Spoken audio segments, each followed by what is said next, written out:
program is brought to you by Newsworks in cooperation with the Eau Claire Area School Board. This program is simulcast on WRFP-LP 101.9 FM. So I'm going to call the meeting to order, and first thing off, turn it over to Abby Johnson for our reorganization. Do we need to call the meeting to order first? I just did. You just did? Okay, do we need to do, I'm sorry, do we need to do the pledge? Or is that we after? probably do need to do the pledge Okay. and the roll call. Okay. See, they missed Sorry. me.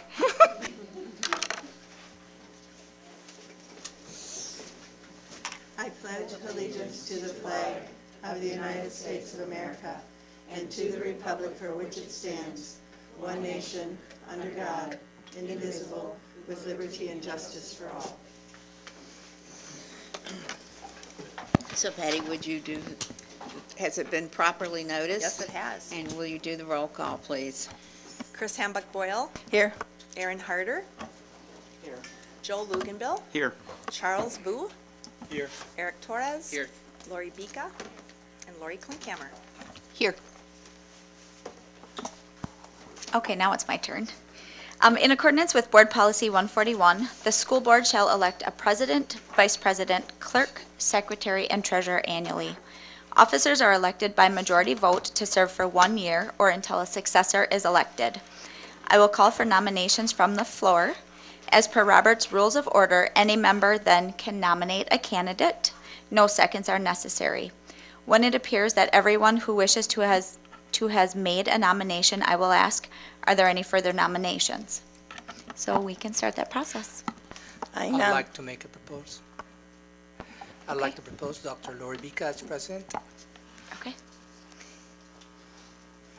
Dr. Bika, do you accept that nomination?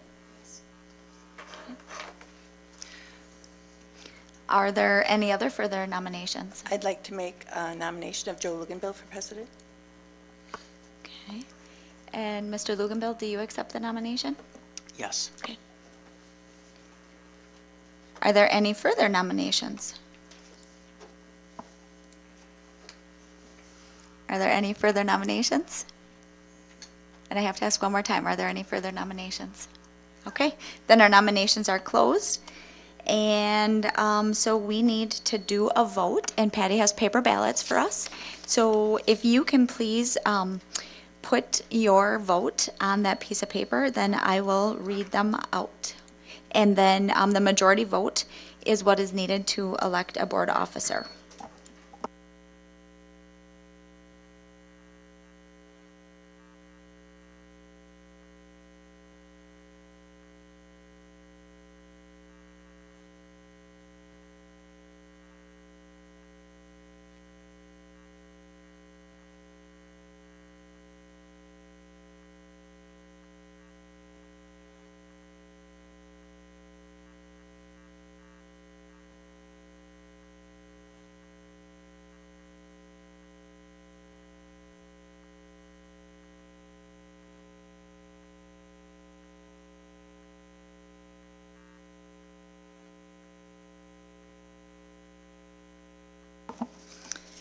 Okay, so the first one is for Joe.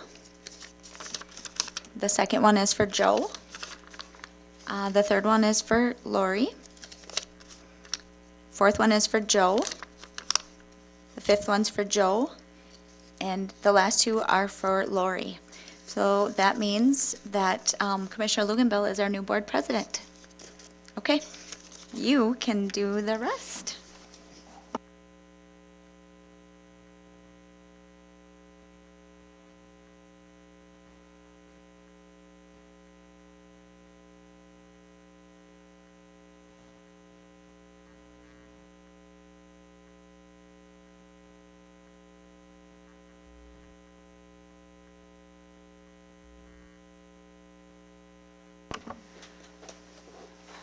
Good evening. In accordance with Board Policy 141, we'll now move on to the next officer positions, starting with the position of Vice President. Are there any nominations for the office of Vice President? I nominate Aaron Harder for vice president. Okay. Are there any other nominations? I'd like the board to consider Eric Torres. Okay. Are there any other nominations? All right. Are there any other nominations? And are there any other nominations? All right. Seeing none, then we will pass out paper ballots to elect the office of Vice President.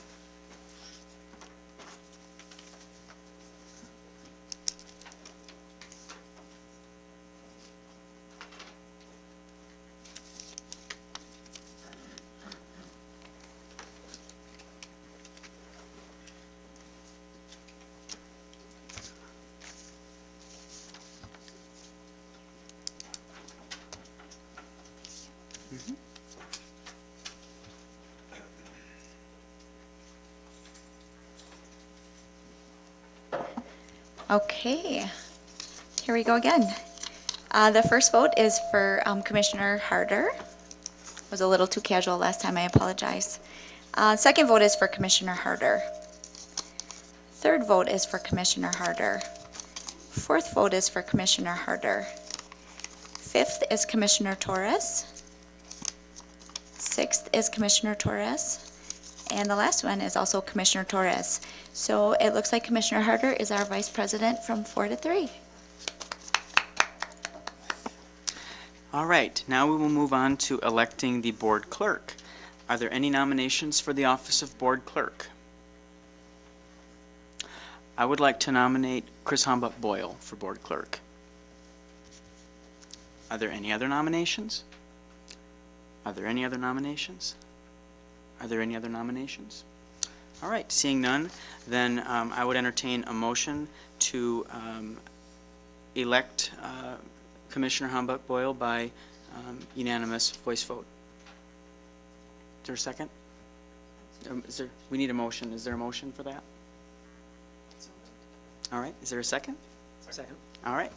All those in favor, please signify by saying aye. Aye. Opposed, same sign. All right. Congratulations, Commissioner Hombuck Boyle. Now we'll move on to the office of board secretary. And, oh, it's not on my sheet. We'll now take nominations from the floor for clerk designee, and I would like to nominate Abigail Johnson. Are there any other nominations? Are there any other nominations? Are there any other nominations? Seeing none, I would entertain a motion to elect Abigail Johnson as clerk designee by unanimous voice vote. Is there such a motion? So moved. Second? Is there a second? Second. All right. All those in favor, please say aye. Aye. All right. Opposed, same sign. All right. Congratulations, Madam Clerk Designee. Now we will move on to elect the office. We're doing treasurer and then secretary? Okay. Now we will elect the office of board treasurer. Are there any nominations for the office of treasurer?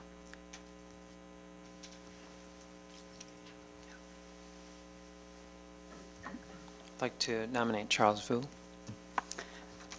Are there any other nominations? Are there any other nominations? Are there any other nominations? Oh, I have to ask as well, do you accept Commissioner Vu? You do not accept, okay. I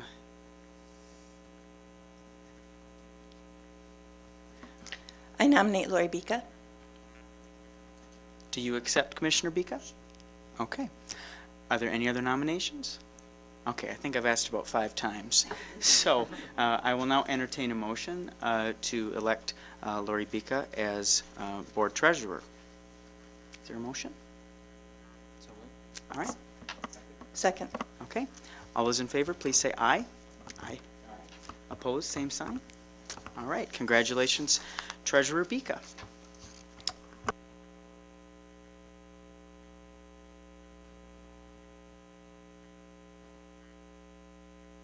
And, oh, we have secretary. How could I forget you, Ms. Iverson? We now have the election of board secretary, and I think we have the longest board secretary in Wisconsin history for a school district, which we're very fortunate to have. Maybe, you never know. So I would like to nominate Patty Iverson to continue as board secretary. Are there any other nominations? Are there any other nominations? Are there any other nominations? I'm not going to ask because you have to do it. You have to do it. Okay. Then I would entertain a motion to elect Patty Iverson as secretary. Is there a second? Second. Okay. All those in favor, please say aye. Aye. Opposed, same sign. All right. Congratulations, Secretary Iverson. And now for the seating arrangement, I believe that we have, do we have little sheets to hand out? Okay, so we'll go ahead and do that. Okay. Oh, thank you. Thank you.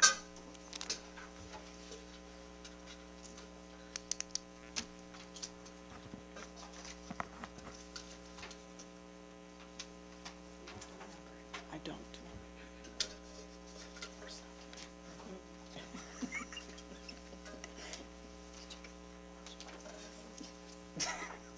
So just write your name and then pass it down.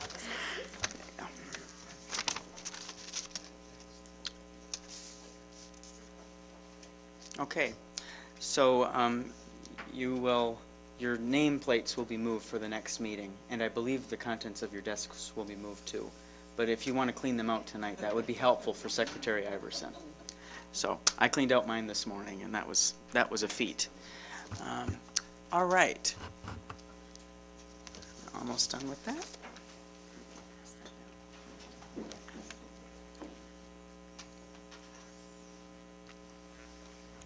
Okay, moving on from our organizational meeting, now we will kind of go back into our regular form of events, starting with our public forum. And public forum, you will have 4 minutes to speak, and we have a timer up on the screen. And it looks like we have 8 individuals signed up for the public forum tonight, starting with Doug Hayes. So please just come up to the podium here and hit the microphone. When it's red, that means go.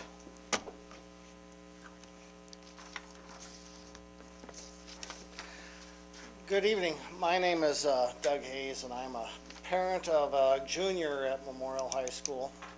My daughter is very active in the choral program at Memorial, and I am here concerned because we have been here before asking for help to straighten to get more funding, to get our choir program back to where it used to be.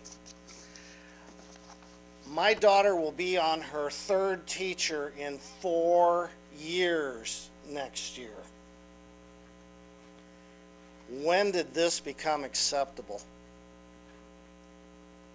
When did this become acceptable? I'm looking at the mission statements here, where knowledge and inspiration meet to create the future. Are we actually doing that in this program? Are we inspiring and preparing our students to live creative, fulfilling, and responsible lives? When we keep pulling and shrinking this program that from all accounts may serve up to 10% of the population of that school. I want to know why we can't come up with some money for this program. I was down at Janesville Craig High School for a show choir event this last fall. They have 3 choir teachers, 7 choirs. That school isn't any different than Memorial High School, folks. And I'm mad. I'm mad. And there's a bunch of others in here that are mad too. I had a nice conversation with the principal. I went on and saw our new job description. No experience. Nothing in here about what they're really going to be doing. I don't know who writes the job descriptions for the districts, but they have no clue what's going on up there. I dug a little deeper. You've got them starting at 189 days. Do you know that whoever teaches this group, whether it stays 1 or not, starts 2 weeks before school even begins? has vocal camp and choreo camp with one of the groups. Do you know that, like last weekend, 31 students from Memorial were at the state solo ensemble competition for choir? No teacher present, because we don't have one at the moment. We need to do something here. And we were here 2 years ago, and I think our biggest mistake was we stopped coming to the board meetings and keeping it out front. I know myself, I'm not going to do that. I'll be here at every meeting giving you another fun fact or figure that I found out. But I really want to know, why is it we can't do something? You know, funding's back to previous levels before, 2008 from the state. We got this referendum passed. Why can't we get this fixed? So that's what I'm here to talk about.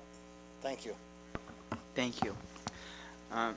Next on our list is Jane Kohlberg. Oh, good. Well, when my last name is Luganville, I try to be able to pronounce other people's. So red is good? Yes. Cool.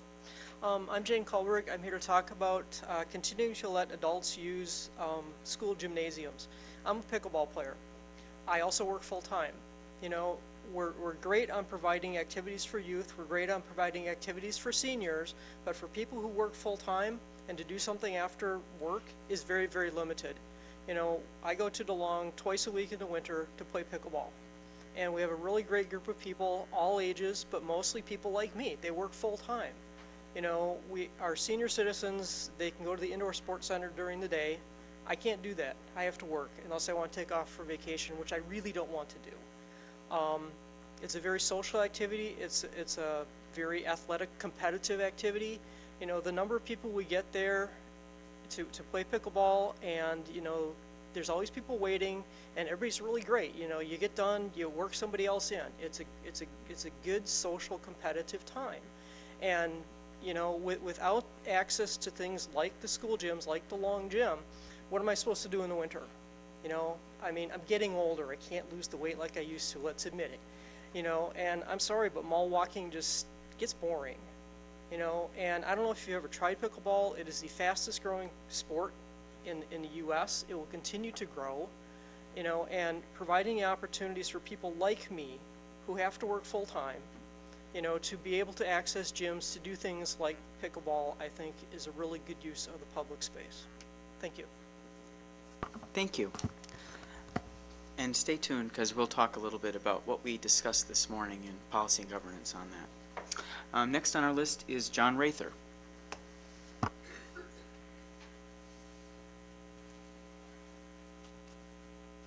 Red. All right, my name is John Rather from Eau Claire.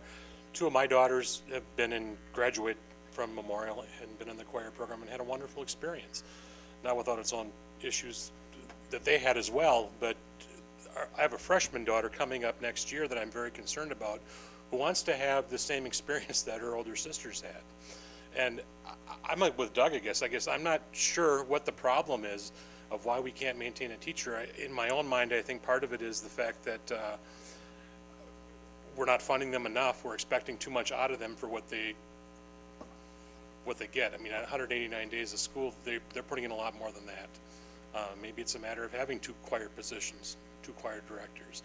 But something has to change. These kids deserve a chance, and they deserve to be a part of the arts in this town. Thank you. Thank you. Next on our list is Doug Roten.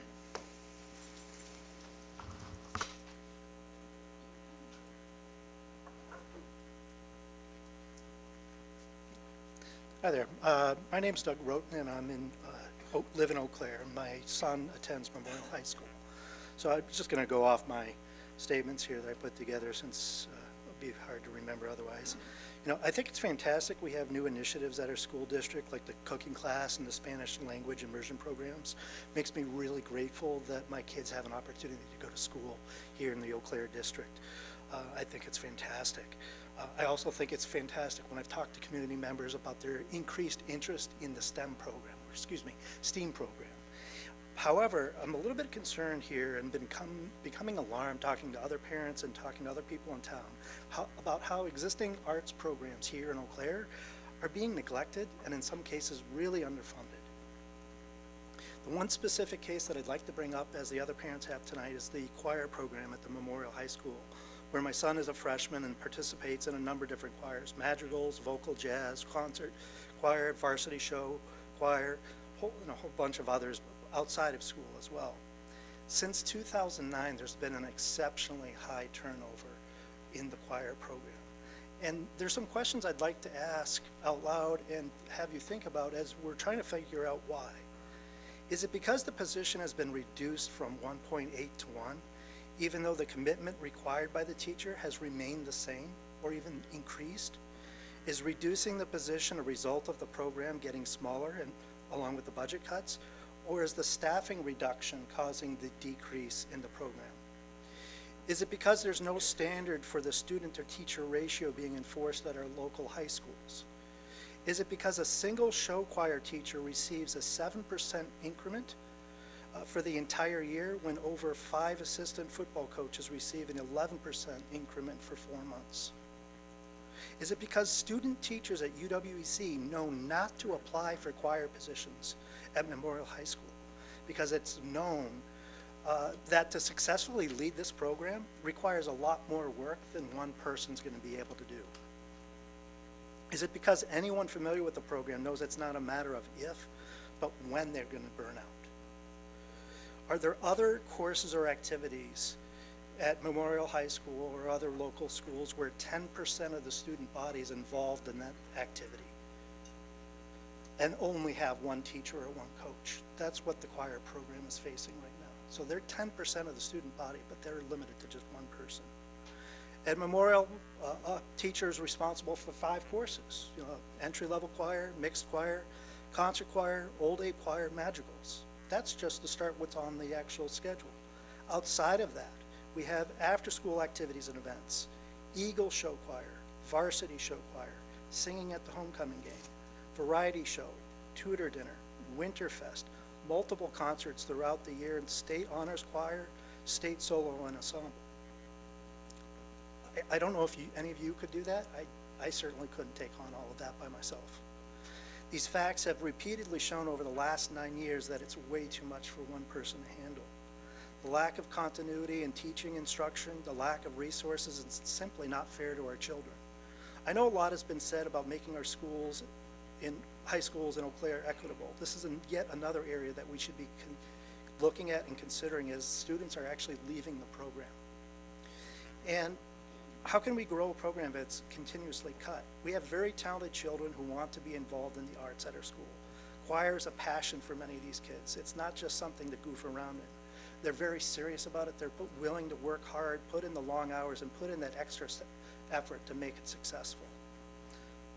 For my son, music is what he lives for, and he would love to be able to look at that as a profession and possibly even be a teacher one day. At the basic level, we need to give our students and our teachers a chance to succeed, and we're asking for your help to make them successful. What could we do? What kind of relief could we be providing them to help them in this effort? Doug, you're out of time, so if you just want to finish your thought. That's all I have. Okay. Thanks, Joe. Perfect timing. Okay. There you go. Thanks. All right, next up we have Tammy Schmitz.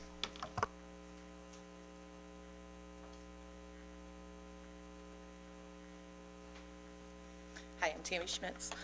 And I'm sorry, I have not told everyone, make sure to state your name and address, I too. was going to ask if I needed to do that. Yes, I'm new at this. Give me a break, guys. All right. I live at 3519 Parkside Circle in Eau Claire.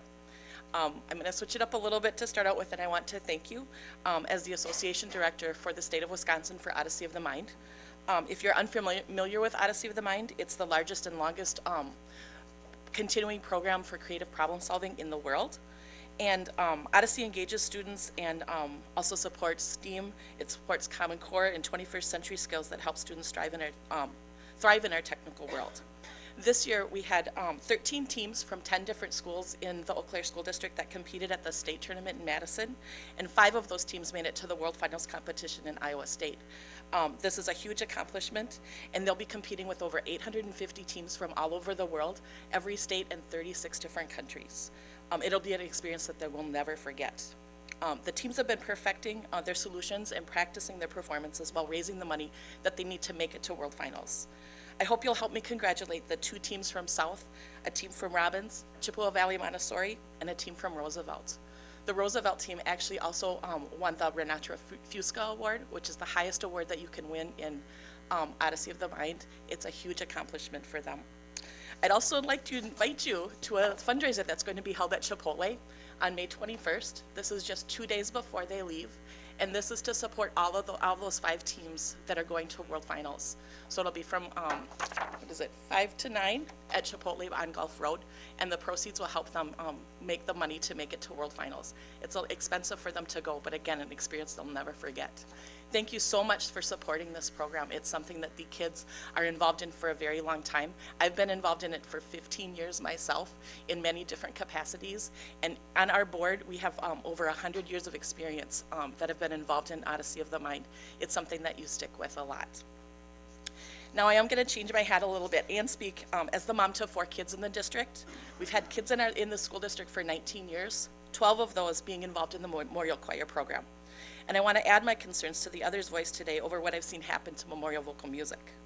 I've seen many different things happen, but my concern is not so much for next year, which is my son's last year, but what's going to be left of this program when the 6th graders make it to high school. I've seen a lot of pictures, and I really love the support, the hashtag ECASD inspires. It's wonderful. And I please consider what music and the arts education inspire in our students. Please take some time and do some research to support the administrators in choosing the next vocal music instructor. I watched teachers put everything into this program only to burn out and leave after only a few years. And I've seen student dissatisfaction in rapidly declining numbers as well. I realize that things have to change and it can't be the same program as it was 12 years ago, but surely there has to be a way and the right people to have the vocal music program that meets the needs of the students and fosters their love for choral music and doesn't require the teacher to burn out. Thank you. Thank you, Tammy. Tammy, could you just repeat the dates of the Chipotle fundraiser? It's May 21st, so not this Monday, but the Monday after. 5 to 9. Okay, thank you. I can leave this here. That's great. Thanks. Judge just had to step out, so we'll go to our next speaker, Sadie Patko.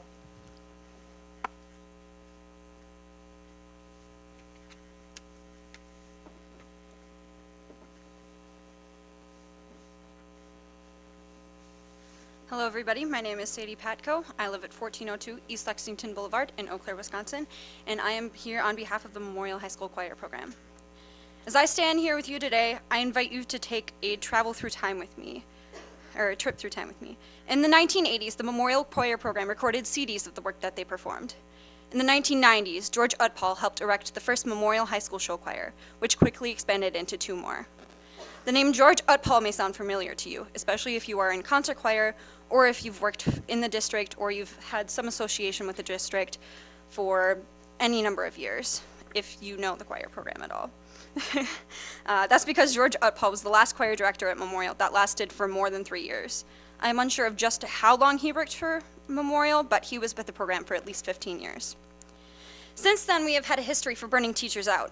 Miss Jane Shutt lasted for all of 2 years on her own, after being the assistant director under George Utpal. Under Evan Lloyd's direction, who lasted for 3 years, was the last time the Memorial High School Old Abe Show Choir won a grand championship in 2012. Under Mark Lindine's direction, who to this day is still one of my favorite teachers, the Old Abe Show Choir won 2nd place at the Monona Grove Silver Stage Invitational, and also won Best Vocals and Best Band. It was also under Mark Lindine's direction that the Memorial Choir was brought back. And finally, we have Miss Katie Sandberg, who unfortunately recently left us. Now our juniors are onto their 3rd choir director in a matter of 4 years. If our directors do not last for the length of someone's high school career, they won't feel the need to create a bond with them. If anything, this should be encouragement to bring the program back to what it once was, so we as a community can have another something to be proud of. Think of it this way. Pick a sports team. If their coaches kept leaving every few years, it would be hard for the athletes to get to know them without thinking they'll be gone soon. Only with a coach who is willing to sacrifice their time and effort into the team would they be able to flourish. The players can only do so much with their talent under the direction of a coach who can't handle the commitment. Another thing that I would like to bring up is the current job description for the vocal music teacher. It's preference for a candidate with experience teaching and leading high school choir and show choir, proficient piano skills, and the ability to work some nights and weekends for concerts and events. And in addition, it must have a lot of free time, really likes teenagers, knows what a grand champion advanced mixed show choir should look and sound like, what a high school upperclassmen and underclassmen level show choir should be performing and what it should sound like. Willing to give up many nights and weekends for choir commitments and performances, especially from late November to December, Madrigal's caroling season, and from January to early March, show choir season. Let's just say that before one of the parents told Miss Sandberg exactly what show choir consisted of at Memorial, she had little idea of the large time commitment and workload that it came with. The final thing that I would like to bring up is that as soon as the district got rid of the assistant choir director position, no teacher has lasted more than 3 years. Miss Shutt, the last assistant director, lasted 2 years once given the director position with no assistant to help her. No director since extracting the assistant position has lasted more than 3 years. They can't handle the amount of work that comes with this program. One of the students even had to give up one of their classes so they could come in and assist the choir so Miss Sandberg could have another hour to get work done. In conclusion, the choir program is capable of greatness, but only with the right teacher. This choir director's burning out trend needs to stop. The next director should be chosen wisely, taking into consideration not only their knowledge and experience, but if they are ready to give 500% to making the program flourish, and board members should take the time to consider adding a part-time choir director back into the Memorial Choir program. Thank you. Thank you. Next on our list is John Youngbluth.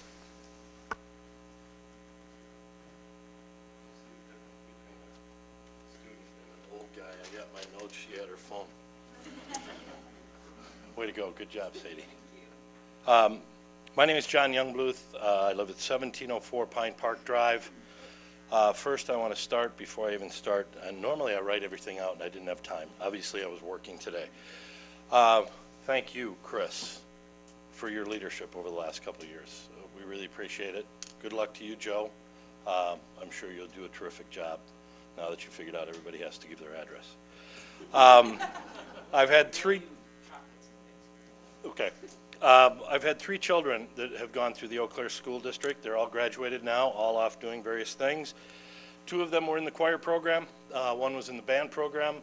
The one in the band program also worked in the show band, so he was involved with the choir program.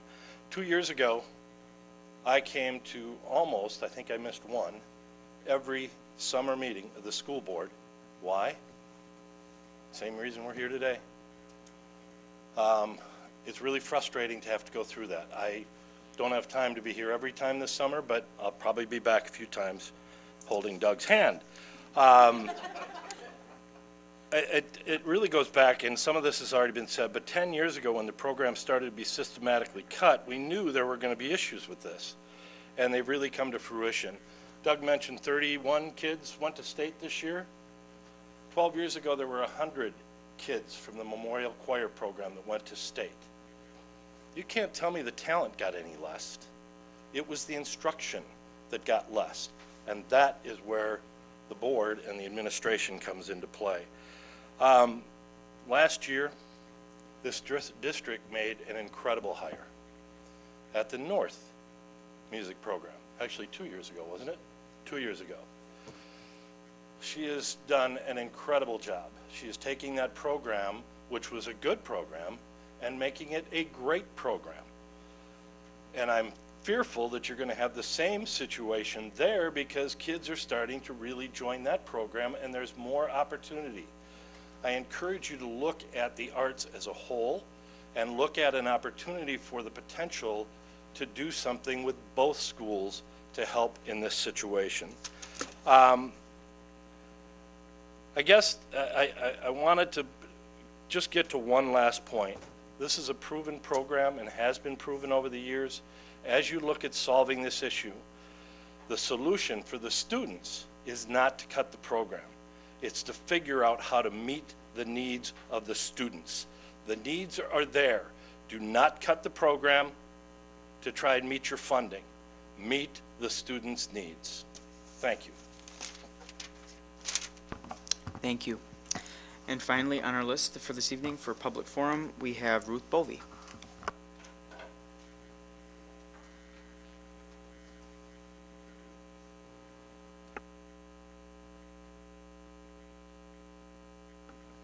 Hi, I'm Ruth Bovey, and I live at 3604 Pine Place here in Eau Claire. And I'm here as both a parent and as a teacher. I would like to echo everything that's been said about the memorial choir teacher position. And I have a son that's a junior this year, and it's very difficult because he only found his passion once he moved up to Memorial and he was accepted into the choir program. He's in the Madrigals, he's in the show choir, he's in the concert choir. He has a core group of friends that are amazing, and yet he's very disappointed with not having that support from the teacher. Now, on the flip side, because I would love to say, let's hire another teacher, this is what we need to do, but on the flip side, my teacher hat is saying, teachers keep doing more and more and more and more, and when are we going to get something back? This year in particular has been a very devastating year for us. Our morale is about Act 10 level right now. A lot of our teachers have been shifted into different departments, buildings, subjects, grade levels, and we don't know why, we don't know what's happening, and as a collective, teachers want to know what's going on. Every year there might be a little shift here or there, but this is a massive shift. So it's hard to sit here and say, hey, yes, we need another teacher, because I wholeheartedly agree, but I'd also like to know what's going on with some of my other fellow teachers, where we keep giving more and more and more, and the collaboration is happening. So why are we being moved into different spots? So as soon as we could find out that, that would be amazing. And I would urge the board or the administration to do that very soon. Thanks. Thank you. Now we move on to the superintendent's report. Dr. Hardebeck. So, good evening, everyone. I want to take a few minutes to review the upcoming events for the school board. On May 7th, there will be a policy and governance meeting, and that will be, I'm trying to get my my screen to come up. It's not coming up. There we go. On May 7th, there will be a meeting of the Policy and Governance Committee, and that will be at 8:45 in the Administration Building. Also on May 7th, there will be a school board meeting, and that will be here at the Administration Building with a closed session at 5:45 and an open session at 7 p.m. Then on May 8th, there will be a meeting of the LEAP Committee. On May 17th, a meeting of the Demographic Trends and Facilities Planning Committee. On May 21st, another meeting of the Policy and Governance Committee. All of those meetings will take place here in the Administration Building. On May 21st, there will be a regular meeting of the school board. And then on May 23rd, there will be a retirement banquet at Florian Gardens, and that will begin at 5 p.m. So last time we were together, we were able to recognize Susan Houston as a recipient of the 2017 Herb Cole Education Foundation Awards. Tonight we're going to be able to recognize Bev Pearson from Memorial for receiving the Cole Fellowship Award. And Bev, where are you? There you go. Both teachers will receive $6,000. Teacher Fellowship recipients are educators who have been chosen for their superior ability to inspire a love of learning in their students, their ability to motivate others, and their leadership and service within and outside the classroom. So, Bev, congratulations. It's great to be able to recognize you for this honor.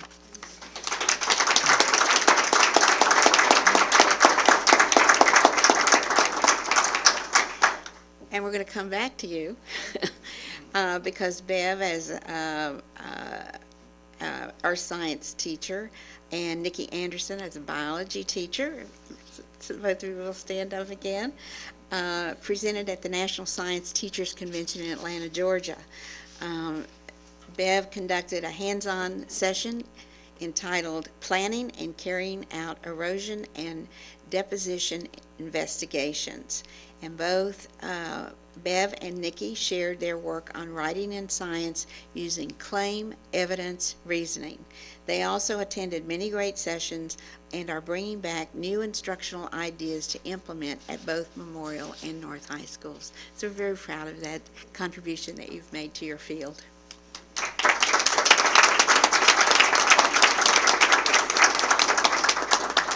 Recognizing another Memorial teacher, Samantha Faulkner. Are you here? Yes. She won the Mathematics Association of America's Wisconsin Section Secondary School Teacher Award. Wow, it's quite a mouthful, which was awarded by the UW-Eau Claire Department of Mathematics. Sam was nominated by the professors at UW-Eau Claire, and the award was made in recognition of her many contributions both inside and outside the classroom for advancing students' understanding and appreciation of mathematics. So congratulations.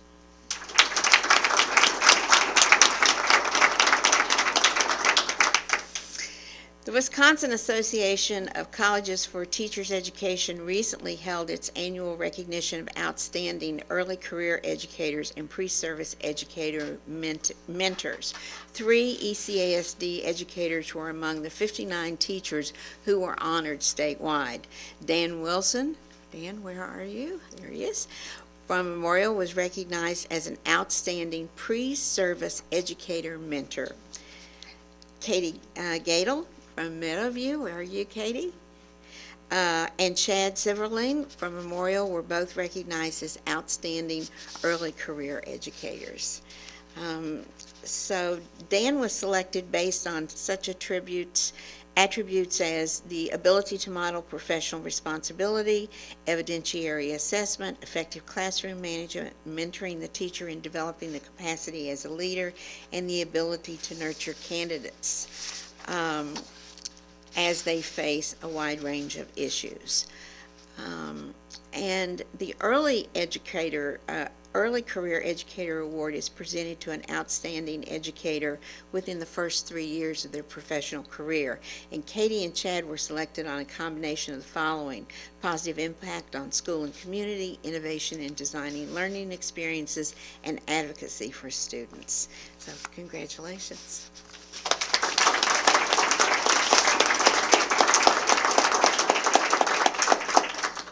So this meeting's recognitions have all been focused on teachers.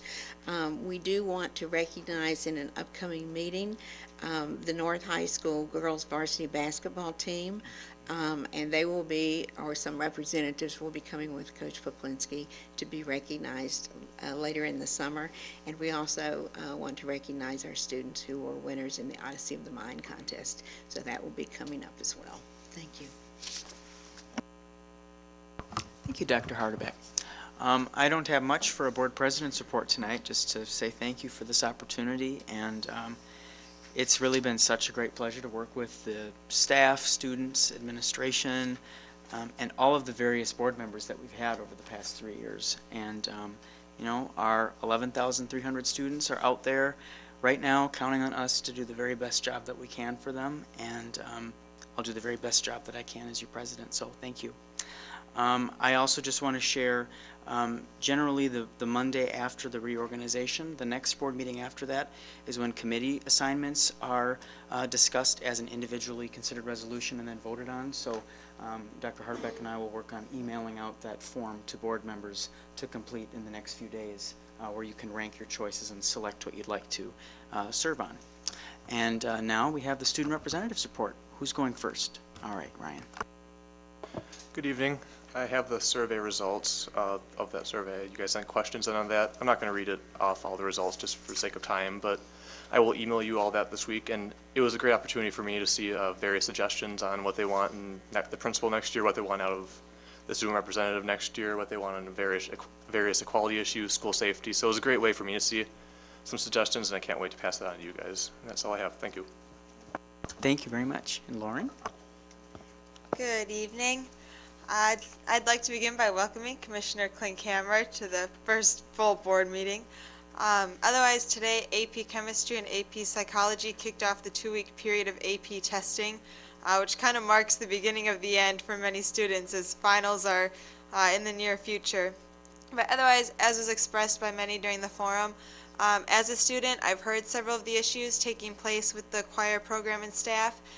The students I know who are involved in those programs are extremely talented, dedicated, and passionate about those programs. And I think they deserve a teacher who's equally as dedicated as they are, or several teachers need be. But the Memorial Band program, as you've seen, has continued to flourish, and they've had such great staff. And students continue to want to be a part of that program. And I think the students who are in the choir program are equally as talented and dedicated as our band students. They just haven't had the same leadership over the years that the band program has. So as is expressed, I hope that can be addressed in the future. But on a more positive note regarding the Fine Arts Department, the Memorial High School Fine Arts Night is taking place next Friday, May 18th, with the theme this year being Bodies, and as always, that's a large collaboration across departments and between clubs. So looking forward to that. That concludes my report. Thank you very much. And if I'm not mistaken, next board meeting is their last meeting, correct? Is that? All right. So make sure you come, all right? I'll be able to recognize you, and thank you for all that you've done. And now for board committee reports. Is there a committee report for budget development? No, not this week. No? Okay. Demographic trends? Coming later. Okay, when we have the, sure. Shared services, no. LEAP? No? Okay. Well, policy and governance, I can report out for that. We met this morning. We discussed the facility use agreement, which you'll see later on in tonight's agenda. We had as our guest for this morning Dawn Compte from Parks and Recreation to talk about the classification of the adult user groups under Parks and Rec, and really kind of came to the conclusion that it would be best to keep the classification where it was, but that we wanted to, and Parks and Rec also wanted to work collaboratively with the other youth-serving organizations moving forward. So one of the things that we discussed was having them being involved with the Equity Committee and their work.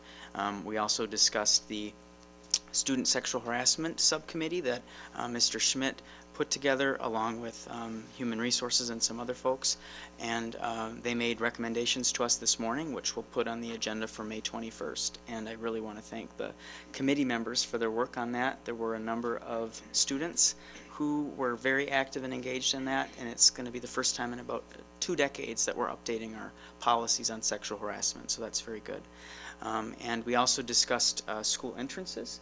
There are best practices coming from the School Board Association, and so we're asking the school safety team and school resource officers, along with students and teachers, to put a group together to review those policies and make a suggestion to the board as well. And that's all I have for policy and governance. Are there any other committees that would like to share an update? Okay. Seeing none, there could be legislative update, but I'm not going to do one tonight. So I do have a legislative tab on the website, which I'll try to keep updating, and I won't want to serve as legislative chair moving forward, so we'll have to, so think about that as board members if any of you are interested in that. It's a great opportunity to get more connected to the School Board Association. All right, now we'll move on to our consent resolution agenda. So we'll approve all of these unless if individuals would like to have them pulled. So I'll entertain a motion to approve the minutes of April 18th, 2018, the minutes of closed session, April 18th, 2018, the Human Resources and Employment Report, and I would like to pull that, the final notice of non-renewal for teachers on limited term contracts, 5-year capital project bids, referendum project bids, National Board Certified Teachers updated language, approval of employee handbook modifications, 2018-2019 base wage increase for hourly and non-affiliated employees, and the appointment of parent representatives to the Wellness Committee and Equity Review Committee on athletic programs and facility access. So I would entertain a motion to approve 11.2 through 11.11 with the exception of the Human Resources and Employment Report. So moved. Is there a second? And we will do a roll call for that, if that's okay.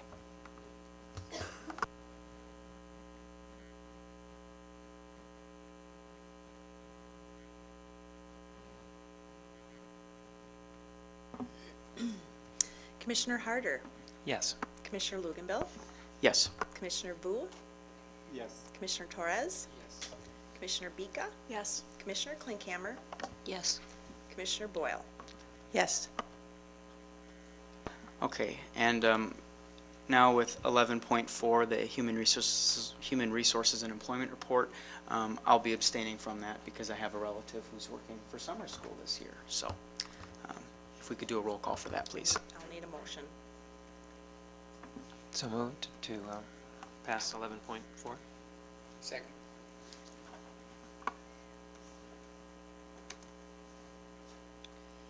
Roll call vote. Commissioner Harder, Yes. Commissioner Luganbill, Abstain. Commissioner Vu, Yes. Commissioner Torres, Yes. Commissioner Bika, Yes. Commissioner Klinkhammer, Yes. Commissioner Hambuck Boyle. Yes. All right, that moves us right along to our individually considered resolutions.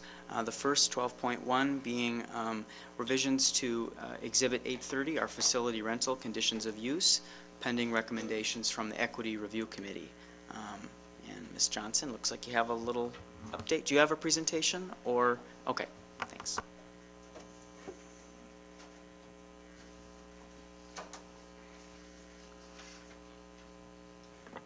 We'll make it short. Most of the changes the board has already seen, but we wanted to go through the things that we talked about at Policy and Governance this morning.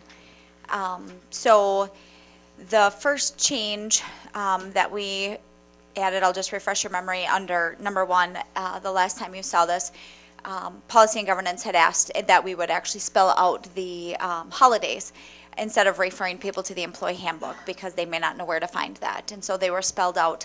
I did have some discussion with the athletic directors to say, here's proposed language. What, if any, concerns do you have? And there were 2 days that really come up with some issues. The first day is Memorial Day, and the second day is the Friday after Thanksgiving. So at Policy and Governance this morning, we talked about some adding some language, which you see in number 2, that talks about addressing the Memorial Day issue, because that really has to do with WIAA regionals and sectionals, things that are beyond our control. And so the proposed language we came up with was that varsity teams competing in regional or sectional tournament play scheduled by the WIAA the Tuesday after Memorial Day shall be allowed to practice on the holiday at the coach's discretion. A player shall not be penalized or punished for not attending practice due to it being a holiday. The committee was in favor of that, and then the equity committee will need to follow up on that Friday after Thanksgiving because some of the feedback that I got from the athletic directors related it to being more tournament related than practice related, and so that's a follow-up item on the to-do list. If we scroll down a little bit farther, the highlighted change in number 2 you've seen before, that's just cross-referencing the current board policy on weapons. The changes in this number 2, again, last year we changed the word registration fee to application fee, and so that is just reflecting that change that we didn't catch last time. Again, in number 1, the community groups are notifying the facility use office. They're not going to the director of buildings and grounds, so we're just updating that to match our practice. And then number 3, we talked about again this morning at Policy and Governance, and basically just when we have inclement whether all after-school activities and events are canceled. We discussed heavily the school board meetings, and should we put language in there for not? And that's just an expectation that if it's on a Monday and after-school activities are canceled, the board meeting would also be canceled. Scheduling, again, you've seen that before. It's really just working through that 365 days. We did have an event last year that was, they had come to us in advance of the 365 and they were not affiliated with Visit Eau Claire, so that was updating for us. Oh, Patty, we didn't make any changes, but we did talk about the Class 3 and the Class 4, which was brought up by Commissioner Duex at the last board meeting. And so basically, Policy and Governance talked through it this morning, and what we have agreed to do is that the policy doesn't have any changes, but I will be working with Dawn Compte from Parks and Rec to look at the gym availability and what Parks and Rec is using versus what the community can use. Again, it comes back to the preface, we have enough gym space for everyone, and so it sounds like there's a couple of preferred gyms, North Star Middle School being one of them. And so I'll be meeting with Dawn later this week to present some options and work together to get maybe some more facility gym time specifically at North Star, and see if there's anything else that we can work together on compromising that programming so that way adults still have priority and kids do as well. So we think that there's a compromise that we can come up with, and so there isn't any change in the policy, but I wanted you all to be aware that that was the decision that was made this morning.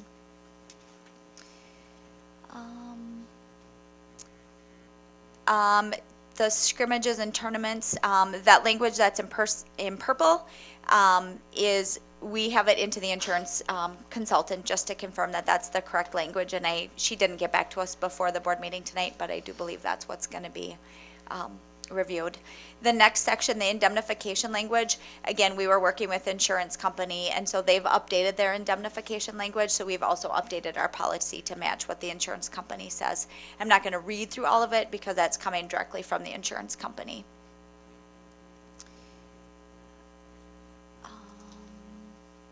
We had some number updates. The clean and dry shoes we talked about when we brought this the last time to the board. We didn't make any changes to that today.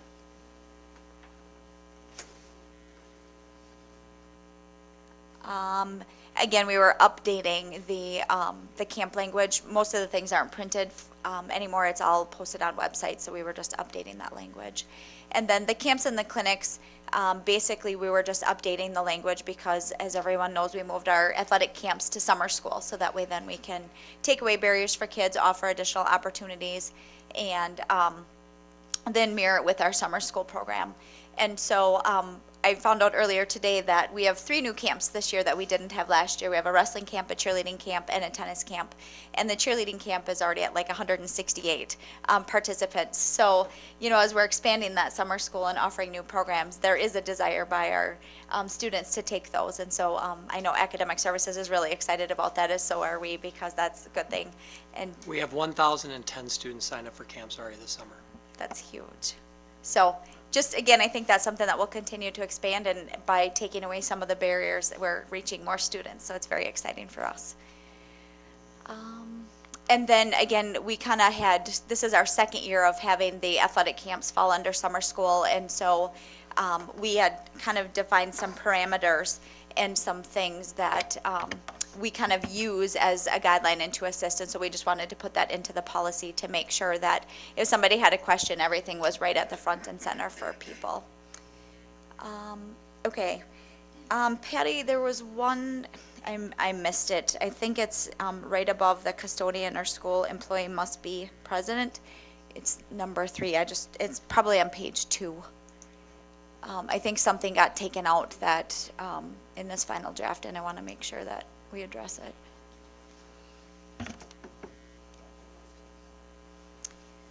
Okay, so under number 3, scroll down just a little bit. Right there. So there used to be a sentence in number 3, and that we accidentally deleted it before this copy got it loaded, but the language prior to this said that the Director of Buildings and Grounds shall determine whether supervision levels are sufficient, and that was a question we had into the insurance company to say, you know, if we're determining whether supervision levels are sufficient, how does that impact our liability? Because then we'd have to have, you know, someone on site looking at each group and identifying, okay, for this size group, here's how many supervisors they need to have. And so that just increases our liability, because if something were to happen, a group could say, well, you didn't tell us we didn't have enough or something. And our custodians are there and they're monitoring it, but they would spend a lot more time looking at all the groups coming in and out and counting all of the people.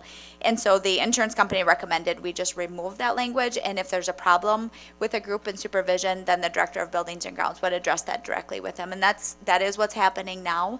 But again, the insurance company was concerned by having that language in there somehow, then any liability issues could be held against us. And so we took that language out. And so that, again, I apologize that got deleted and weren't able to highlight that, but I think it's okay. And we did talk about that this morning at Policy and Governance, and there wasn't any concern, so I think we should be fine. Are there any questions related to any of these changes?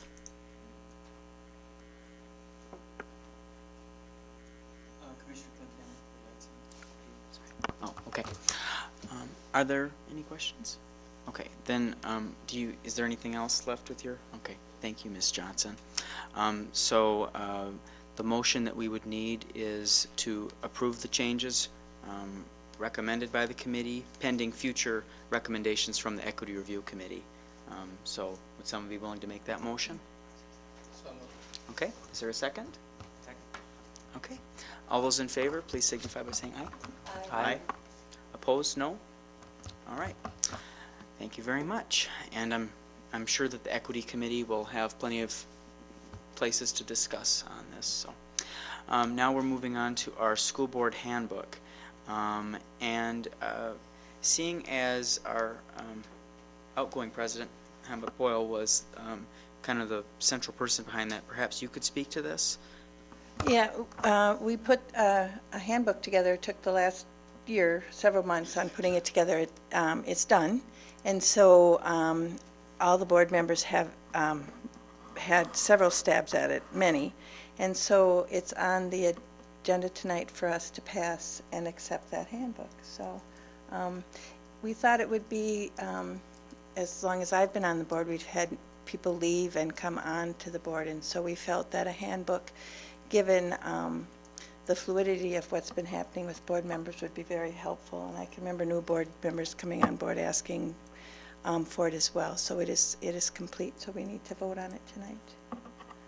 Which it'll probably be pretty flexible as we add to it as well. You know, new board members have input, we'll add that to the handbook. Okay, but it's all online now.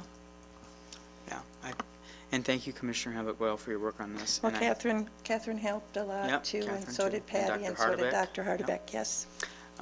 I personally think it's a great step forward in terms of just that ability for the board to not only hold each other accountable, but just hold ourselves accountable. And it's hard when you get elected to an office like this and don't really have a manual. We've had things like KeyWorks in the past, but never really maintained fidelity to it, never really formally approved it.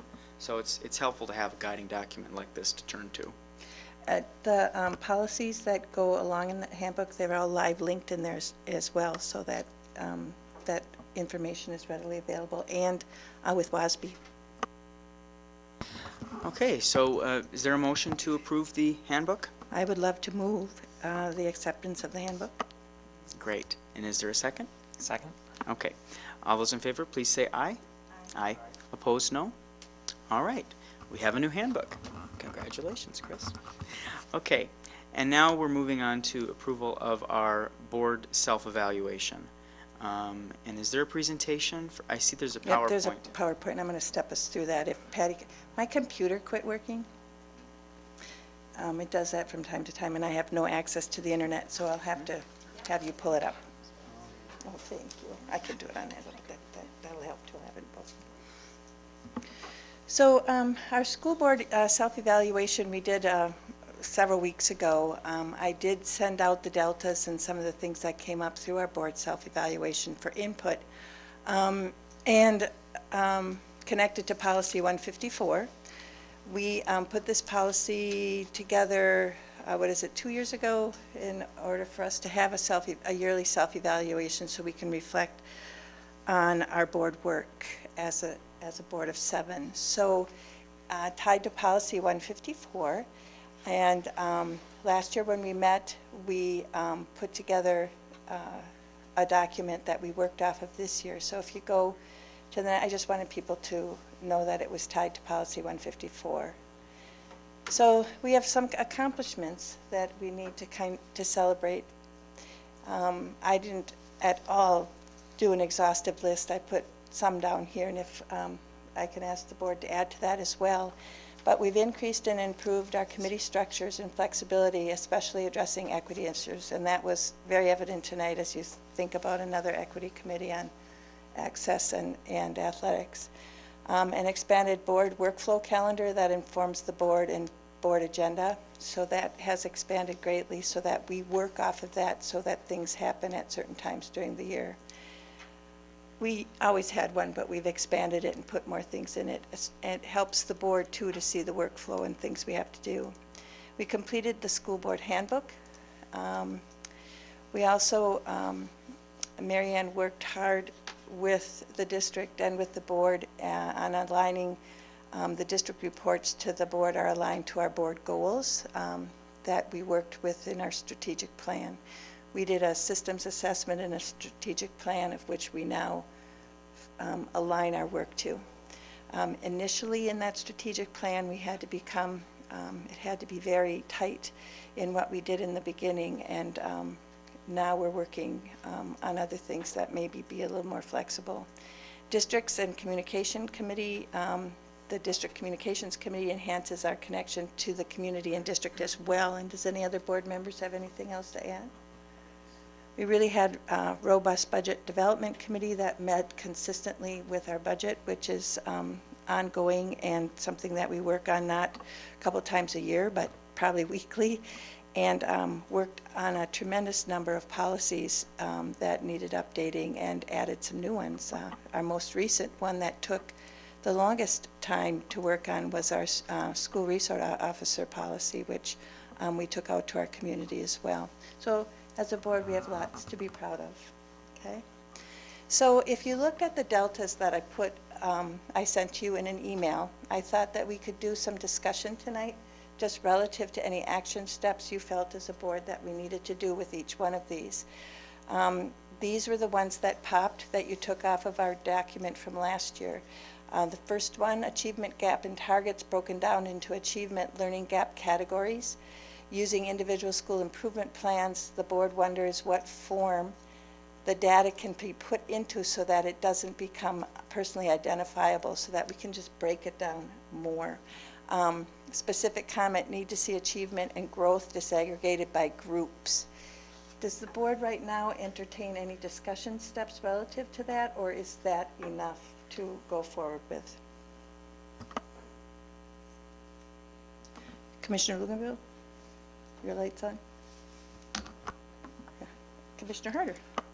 I just might like to clarify the SIP point. It looks like maybe two sentences got combined and not, or maybe I'm just misunderstanding the one sentence on SIP. What was the point being made there?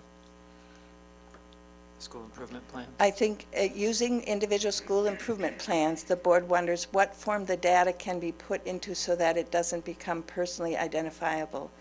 We didn't, when we disaggregate the data by race, or sometimes the composite group is so small that it's hard for them to pull it. And that, you know, I don't know if we can look at it differently, because I know that that's the information that the board really wants.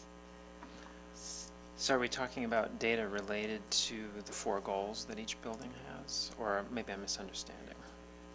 The board goals, but also district-wide. The 4 goals that, when I see SIPs, I assume we're talking about those 4 goals that each school has? The 3 that they have to have in the fourth one. And then the 4th that's unique to them. And so we're talking about SIP data. Are we talking about data related to progress against those goals at each school? That's what I'm thinking. Yeah, Yep. yeah. Is that clear to everybody, or should we make it clear? Because that's what I pulled off of what people gave me at the works, Yep. when we did our work session. Yeah, yeah. Yeah, I think that's right. That's good. Yep. Everyone else okay with that? Okay, because we're going to go back and maybe prioritize if we can, all right? The second one was speaking in one voice, need to work on messaging so we are all on the same page. We did that with the referendum, the budget, with policy. How can this be operationalized to a higher degree? That was another thing that came up.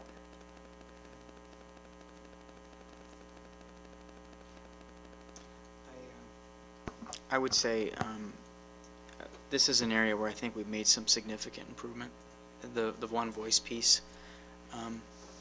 I think that we've done that a lot through resolutions, especially in terms of advocating with one voice. But, you know, I think that, and I'm hoping that we can have regular work sessions as a board just to talk about different topics and provide that opportunity for us to kind of develop a shared voice, kind of like we did with the violence piece. You know, just having that work session, that opportunity to talk through a specific issue. So that would be something that I'll advocate for as a board. I think too, there's other things that we probably would come up with within work sessions as far as how we message, you know, how we can message things as a board. And I would say with work sessions, they're probably okay now that it's not going to snow. We probably will have the work session. What I've decided is we're not going to call them work sessions, because when we do, there's going to be a blizzard out of nowhere. So we'll call them something else. I haven't decided yet.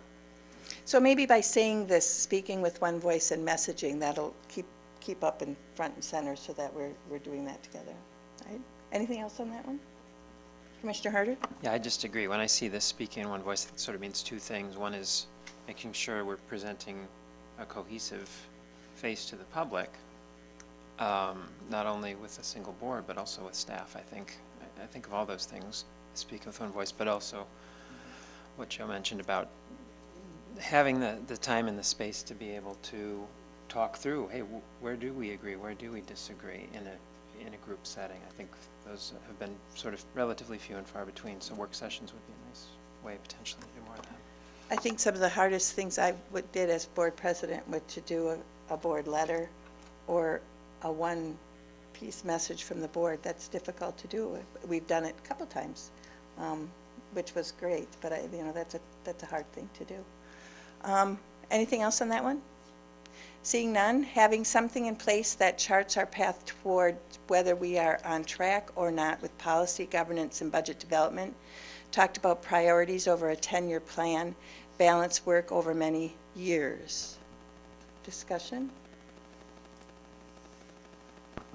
I think the workflow piece that we've instituted with some of the committees, and now that we have on a Google Doc, we have the board year at a glance, and we've updated that a lot.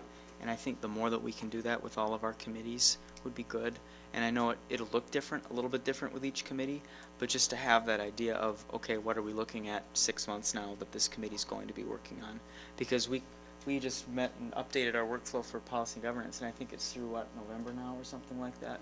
So having that is I think, very helpful for planning purposes, and having our ducks in a row in the sense of knowing what stakeholders to reach out to and have ahead of time, what information we need ahead of time. So I definitely think workflow, I think as we talk in the next few meetings about our committee structures, talking through the workflow process, I think would be helpful. Anyone else?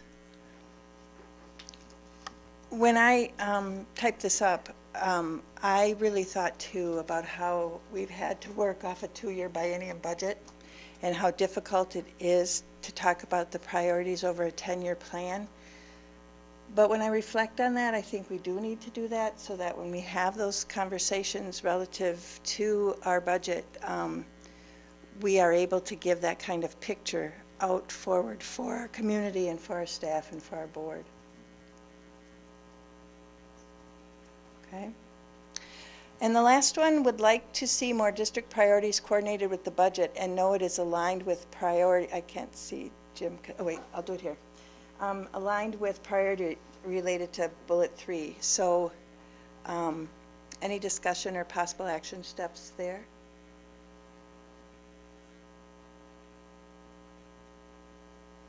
So if you look at what we have there, does anybody feel like there is one that is more of a priority over the others? They all kind of got the same amount of input.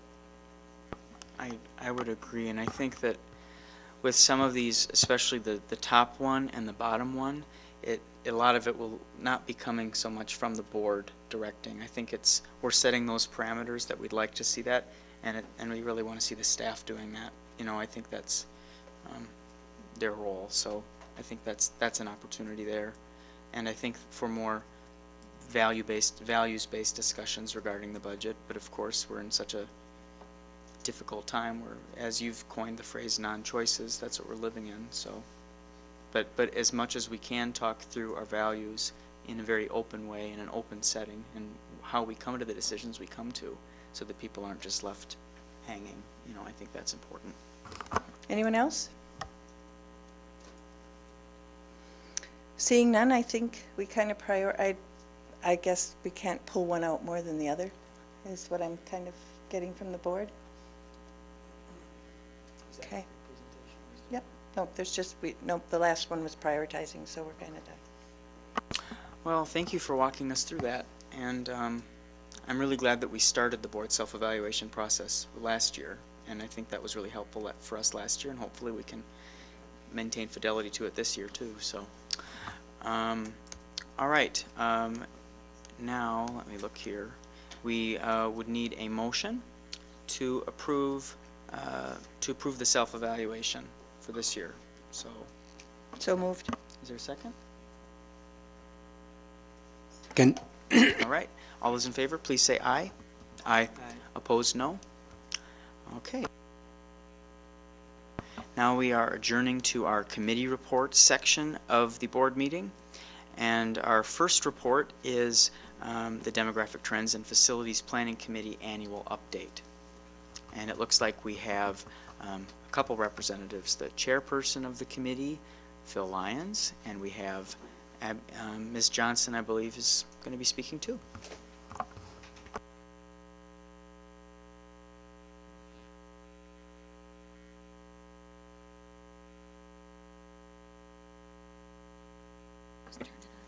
Okay. Can you hear me? Well, good evening, President Luganbill, members of the Board of Education, school district administrators, community and guests. My name is Phil Lyons, and it has been my honor to chair the Demographic and Trends Committee and to work alongside of Abby Johnson. On behalf of our committee, we thank you for the opportunity to be a part of and have a voice in the Eau Claire Area School District. It's been our pleasure and our honor to be entrusted to give you recommendations, thoughts, and observations from a diverse group of individuals that make up our committee.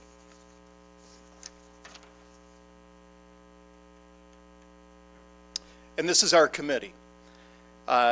First, we have board members Lori Bika and Charles View, who serve on our committee. Mark Goings, Dave Fitzgerald, Carol Johnson, Janet Seymour, Tim Norden, and Ryan Welshite are returners to the committee from the previous year. And we added new members this year: Ann Hartman, Amanda Gow, Marguerite Davis, Josh Clements, Nick Ashman, and Alicia Arnold. They represent many different backgrounds, and they reside in all different areas of the school district. We also had assistants from many departments within the school district, as well as student transit, who worked with us very closely over the last year. We recognize that the board is familiar with the committee's guiding principles, but we thought it would be helpful to highlight some of those principles that set the table for our recommendations and really drove our discussions. That's not to say that any of these points are more important than the others, but they are 4 principles that were really focal points in our discussion. It's also important to note that our committee spent most of our time looking at the elementary boundaries. The focus on elementary boundaries was largely driven by a new housing development that will go into some detail later.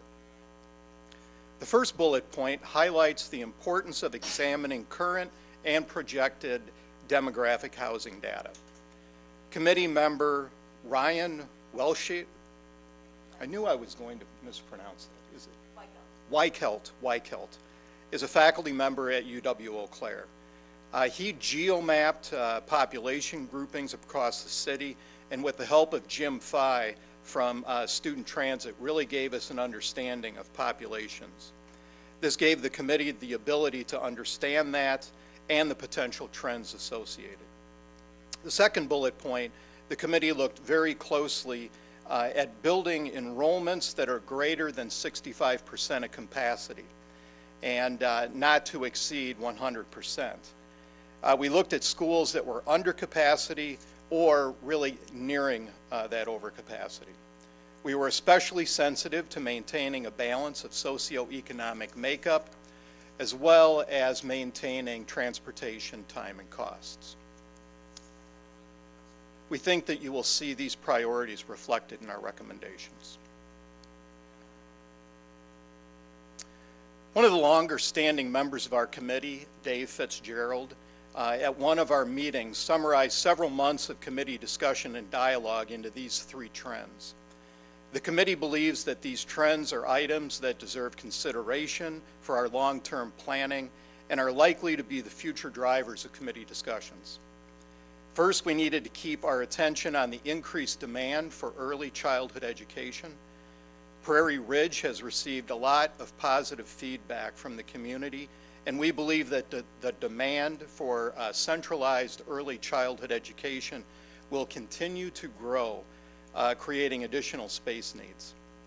Our committee has begun investigating Locust Lane as possible overflow site for the 4K program, and transportation would be minimally impacted in addition to no significant building renovations. Second, a number of our north side elementary schools are currently under the 65% capacity that's identified in the committee principles. The committee discussed opportunities to increase the capacity in these schools. The south side of Eau Claire continues to see a real estate development boom, and there are ample opportunities for new subdivision developments on the south side. And we believe that the committee needs to be cognizant about the potential that schools like Mans and Meadowview are only a development shy of being at overcapacity. So those are some of our big trends. These are some of the numbers, and I would like to highlight a few of those if you can read those on this sheet. If you take a look at the far right column, you can see Meadowview and Mans, is currently at 94%, but if you see those small numbers of 31, Mans and Meadowview are only 31 students away from being at overcapacity. If you go 3 columns over, you'll see a line of red numbers, and the ones that I'd like to highlight there are the 44 and the 46. Those are the number of students that Locust Lane and Longfellow are under capacity. So the committee took a very close look at these numbers and what it meant in the demographic and the trends.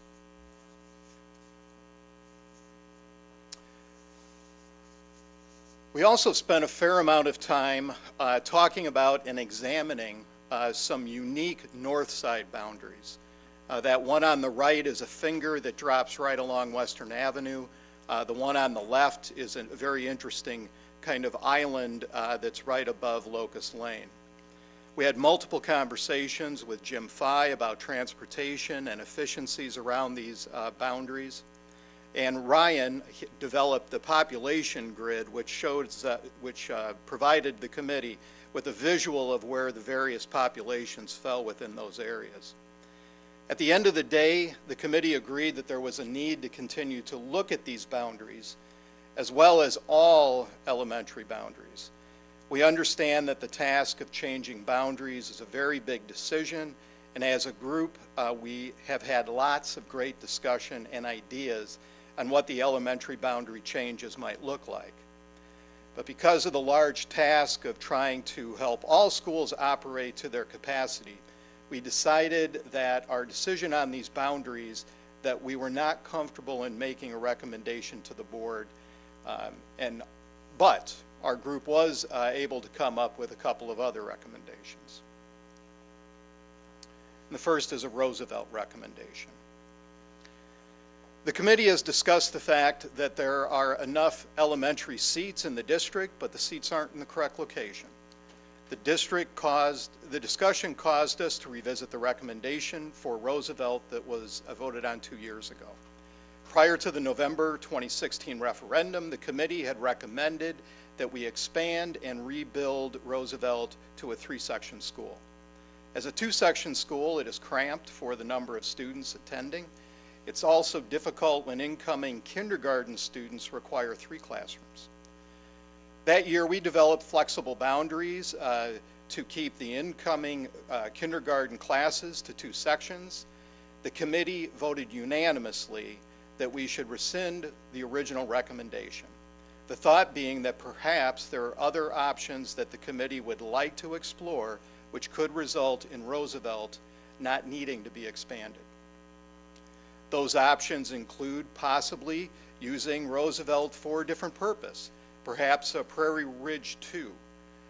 We'd also like to examine the possibility of changing all north side boundary lines to bring schools such as Locust Lane and Longfellow above the 65% capacity. Those boundary changes would include looking at the Roosevelt boundaries. By not building a new Roosevelt, it would provide funds for the district to add onto a different school on the south side where the demand for elementary space is much greater. Locust Lane and Northwoods. Our second recommendation involves these two schools. Northwoods is currently at 82% capacity and Locust Lane at 56%. The Princeton Valley subdivision children currently attend Northwoods. We were informed last fall that a new housing development is in process in the Princeton Valley area, and it's called the High Clair development. The committee reviewed this development for several months. We had placed it on hold because we realized that we needed to look at all of the elementary school boundaries instead of focusing just on this one new development. We learned that there may be a few homes with students in the fall of 2018 in High Clair, so a decision really needed to be made. The second recommendation of the committee is to assign children moving into the new High Clair development to Locust Lane because of future anticipated recommendation to move all of Princeton Valley to Locust Lane with the rest of the north side elementary boundary changes. It would be inconvenient to families to start at one school and then move to another in a couple of years. A future recommendation would keep all of the children in Princeton Valley at the same elementary school. The committee expressed an interest in keeping the neighborhood children together. The committee reviewed board policy on boundary changes and recognizes that elementary boundaries are more fluid and may require a much more frequent review. Finally, the committee is cognizant that we are only offering thought and recommendations to the Board of Education, and that the timeline for making decisions on elementary boundaries has many, many facets. We will continue to examine the data, the trends, and the feedback to provide the best possible recommendations to you, the board. So in summary, the two recommendations that the committee is bringing forward is to rescind the original Roosevelt recommendation for a new building with the identification that the growth is really on the south side. And the second recommendation to start the new High Clair families at Locust Lane instead of Northwoods, starting in the 18-19 school year. And that's the presentation, and we would field any questions. Thank you. Are there any questions?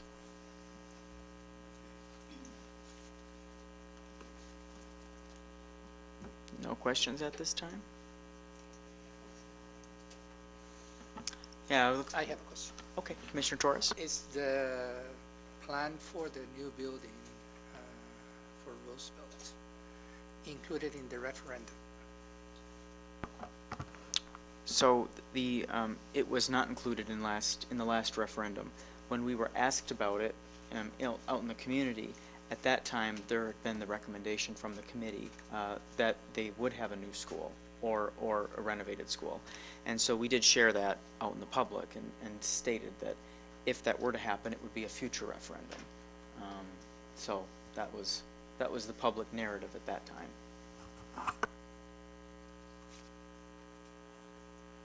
and I was on the Demographic Trends Committee when we voted on that recommendation, and so I'm just trying to swallow it, and I'm wondering if there is maybe, I know that when we came to the decisions that we made, there was kind of that live binder, like Excel spreadsheet that just showed all the different options that were discussed. I'm wondering if there's something similar for this process that could be shared with the board, so we can see the information. I'm not familiar with the live binder. Oh, I think there is something we can bring forward. Yeah, I think that there probably is. We haven't put it out there on our website. We've referred back to that document multiple times and reviewed it as part of this process to kind of identify the guiding principles and help us to make sure that we're hitting those principles. I don't know that there's anything that's substantially changed from the last time that we've done it, but all of our meeting minutes are out there that have been approved so far. So, and then our next meeting is May 17th. So the April minutes would be out there after they're approved by the committee.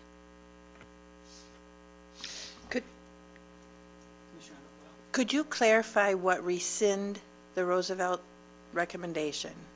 Well, 2 years ago, and I wasn't actually on the Demographic Trend Committee when that motion was made and passed. It was duly recommended by the committee.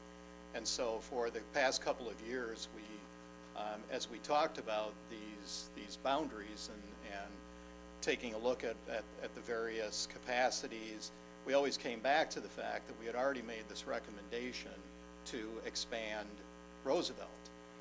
And yet we were taking a look at Locust Lane and it was under capacity. And we really struggled with those two kind of conflicting things at the same time.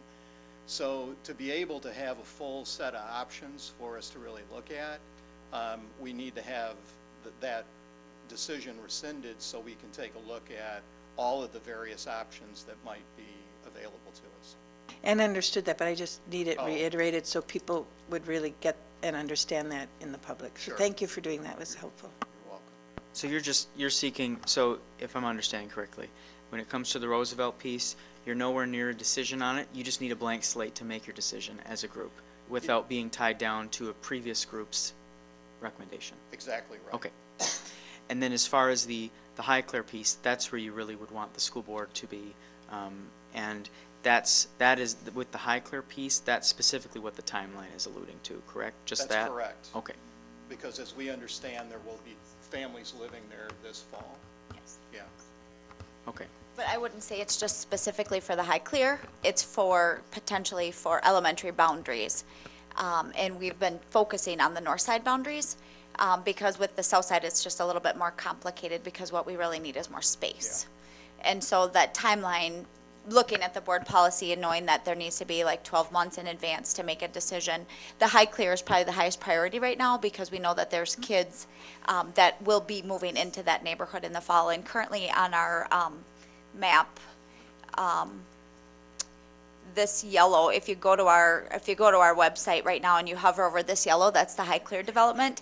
And when you hover over it, it basically just says this is to be determined.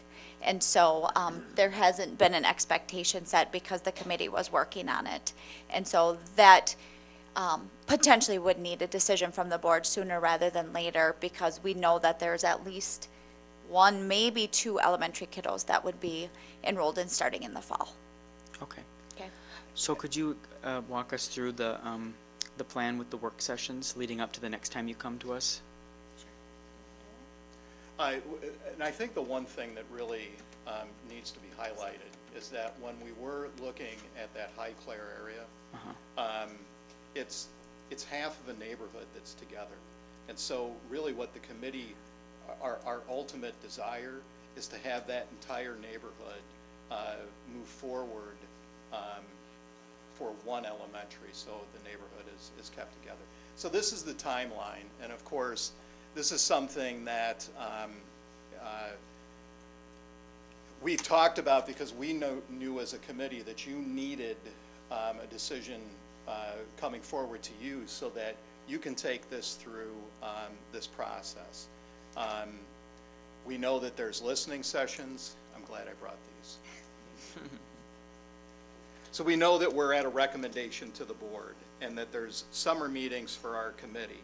And then there'll be an updated board recommendation as well as listening sessions which members of our committee will attend. And then a board decision in about a year from now. Yeah, about a year from now. Is our new policy on boundary, is it clear enough for you with the elementary level? Are there clear enough parameters for your work? Or did it seem more tailored to for high school? Because I know that when we wrote it, it was more high school, but Yeah, we talked a lot about that. I think there's enough flexibility. What we did find was with some other districts, they have specific elementary boundary policies. And so I don't know that we need to do something different, but I think it's important that everyone on the board is aware that elementary boundaries are much more fluid, especially here in our area, because we see it, you see where we're getting up to capacity. And so 10 years isn't going to be, we may need to make changes for elementary boundaries sooner than 10 years. And so I think that would be something that policy and governance would need to decide, do you want to make a modification to that policy?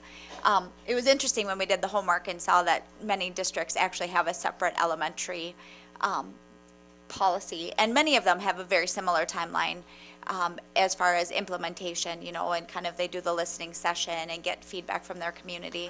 And then it's typically about 12 months before they will make a change, just to give everybody time to adapt. So I thought there was some commonalities in our current policy and what we found with some other districts as well. They call out how often you're supposed to look at boundaries. Our conversations with the elementary boundaries probably needed to be looked at with more frequency than others. yeah, the one we have currently, I think with the census, so it's every 10, but okay. Are there any other board?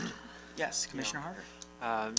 So I'm sorry, I just wanted to clarify the timeline. So this is about a year out, but are we talking about the two pieces that are up for recommendation? In particular, when I see the Highclere families at Locust Lane instead of Northwood starting the 2018 to 19 school year, I assume this timeline is not associated with that recommendation, because that would have to happen on a much faster timeline. So this is talking about the Roosevelt piece? This is talking about just elementary boundaries. Elementary in general. In general. Right. It's not specific right now. And there will be, with the aim of having potentially redrawn boundary recommendations in about a year. Correct. Some may come sooner than others, just because I know the committee, the north side ones, the committee's been working on and focusing on. So I think the desire is to do them all at once. I just don't know that we're going to be able to do that because the issues are very different between the north side and the south side. And so it may be that we come back with a recommendation for the north side, and then the south side looks a little bit different. So, but we're still talking about that right now. So no guarantees. Okay, thanks. Okay, so as far as the decision on Highclere, are you looking for that in at the next board meeting, or, okay? Yes. All right. Okay. I guess I would just have one other question. Do you need any additional information on that recommendation, because it is more of a timely one? I'll go first, and anyone else who wants to chime in. I think when we approve it, we should approve it as a full timeline for implementation, even if it's short, but just so that we can see as a board to follow along in terms of the communication, letters out, that kind of thing, listening session, whatever you decide to have, just so that when we're approving it as a full implementation plan. That would be my request, I guess. Are there any other board opinions on that?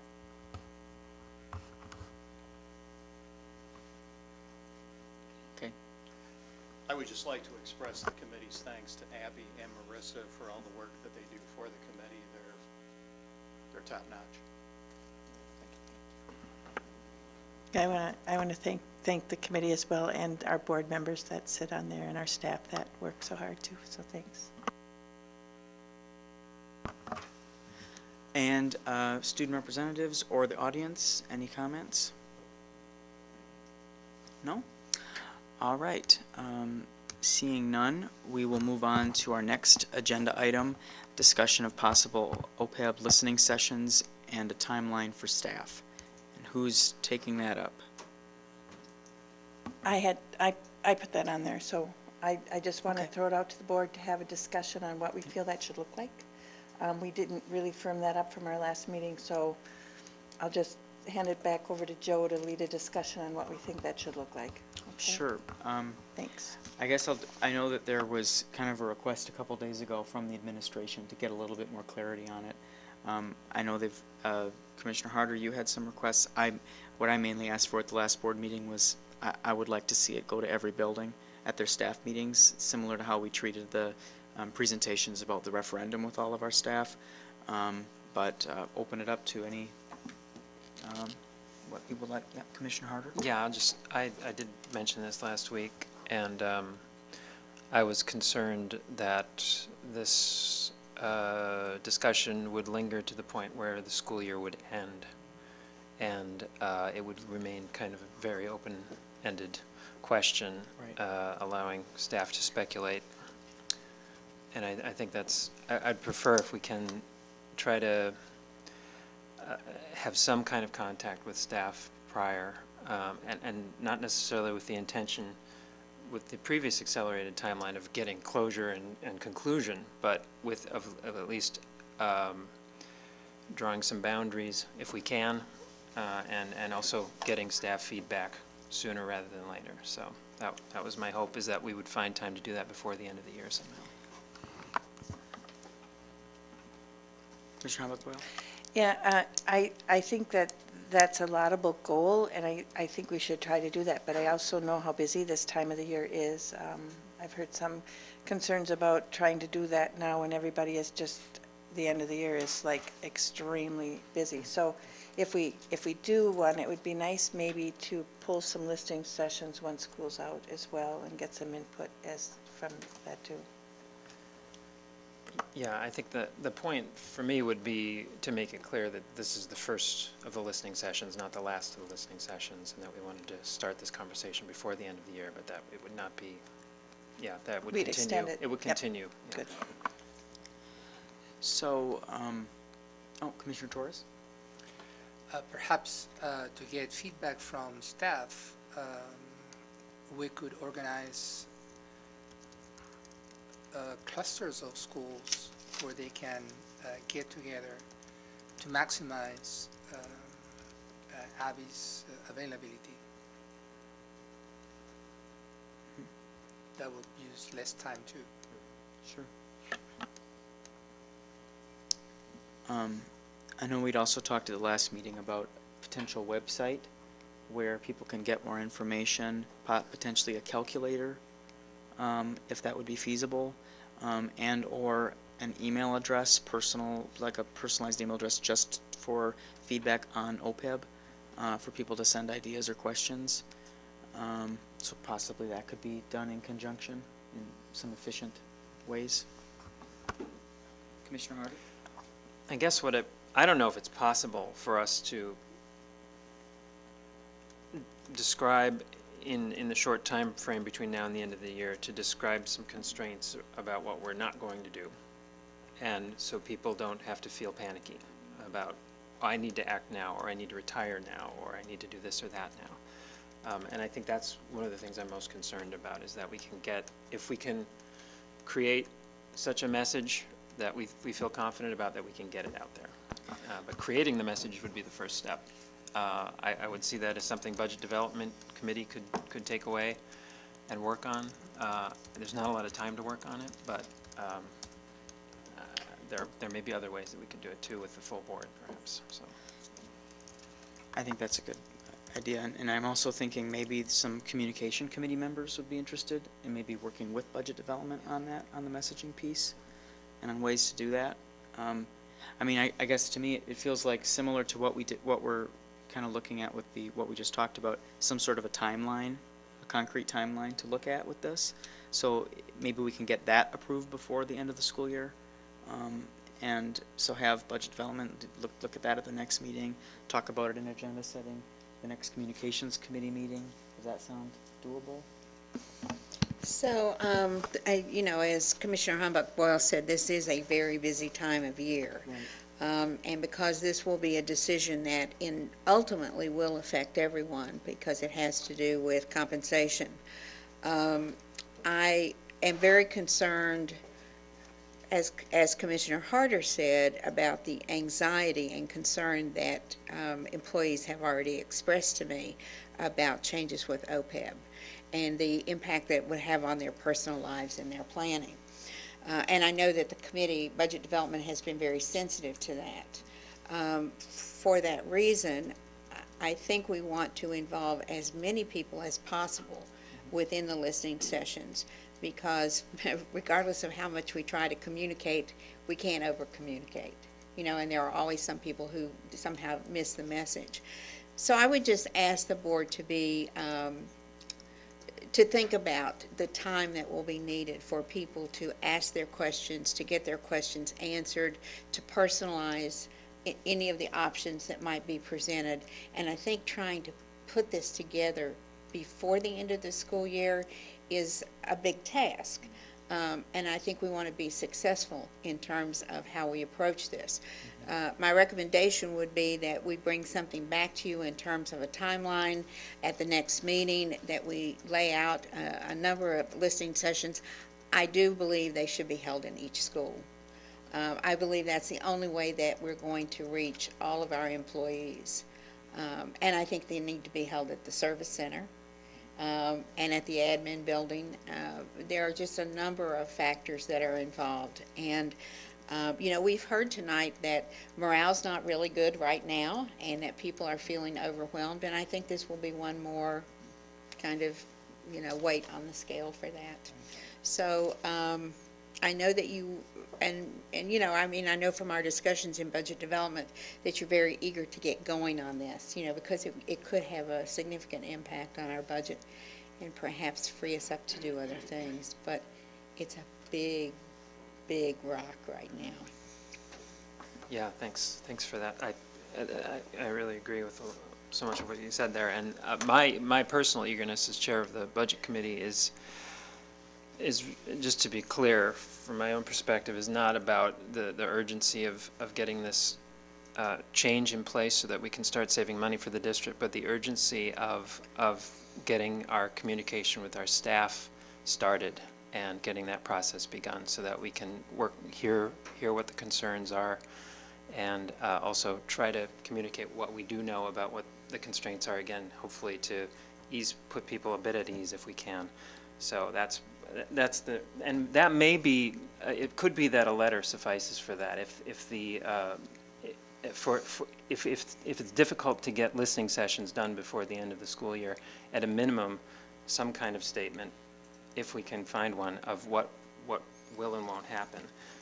I would love to do listening sessions, and that would be my preference. But at a minimum, I would like to see some kind of communication before the end of the year. Commissioner Wu. May I? Of course.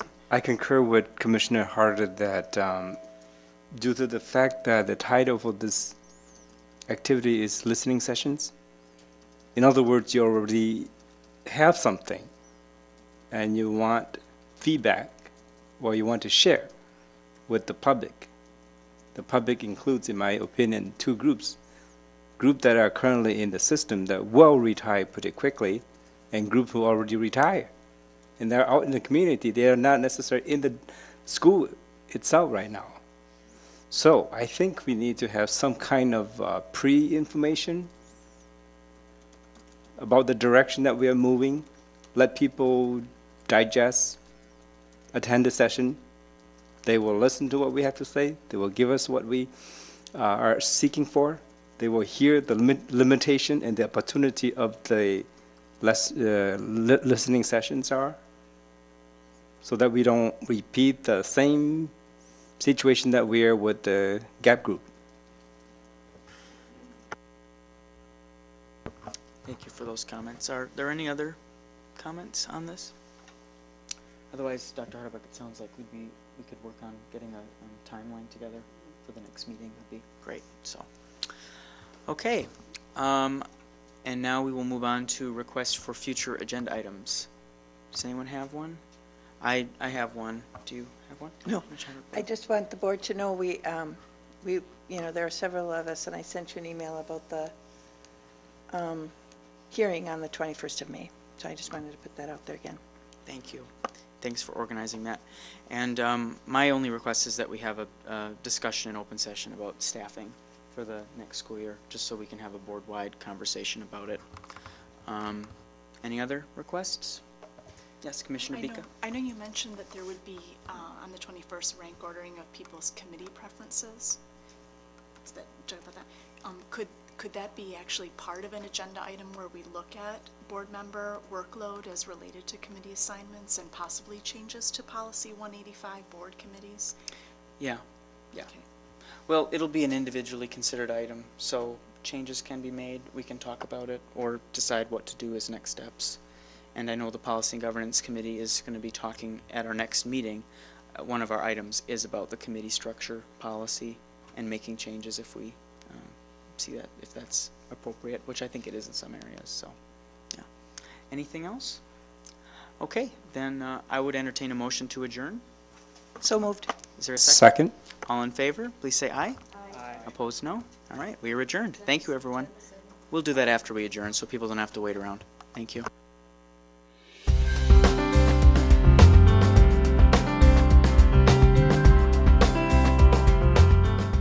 This program was brought to you by a cooperation between Newsworks and the Eau Claire Area School Board. Newsworks is made possible by continuing community support. If you would like to volunteer or make a donation, please contact us via phone at 715-839-5067 or online at valleymediaworks.org.